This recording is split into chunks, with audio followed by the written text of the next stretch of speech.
Ang mabuting balita ng Panginoon ayon kay San Mateo, chapter 6, verse 24 to 34. Noong panahong iyon, sinabi ni Jesus sa kanyang mga alagad, walang makapaglilingkod ng sabay sa dalawang Panginoon, sapagkat kapupuutan niya ang isa at iibigin ang ikalawa. Paglilingkuran ng tapat ang isa at hahamakin ang ikalawa. Hindi kayo makapaglilingkod ng sabay sa Diyos at sa kayamanan.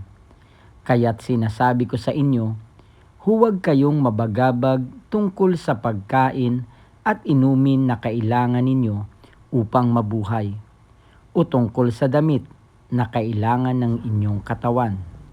Hindi ba't ang buhay ay higit na mahalaga kaysa pagkain at ang katawan kaysa pananamit? Masdan ninyo ang mga ibon. Hindi sila naghahasik ni nag-aani o kaya'y nagtitipon sa banga. Gayunman pinakakain sila ng inyong amang nasa langit. Hindi ba't higit kayong mahalaga kaysa mga ibon? Sino sa inyo ang makapagpapahaba ng kanyang buhay ng kahit isang oras sa pamamagitan ng kanyang pagkabalisa? At bakit kayo nababagabag tungkol sa pananamit? Isipin ninyo kung paano sumisibol ang mga bulaklak sa parang. Hindi sila nagpapagal ni humahabi man. Ngunit ito ang sasabihin ko sa inyo. Maging si Solomon ay hindi nakapagsuot ng kasing ganda ng isa sa mga bulaklak na ito. Bagamat napakariringal ang mga damit niya.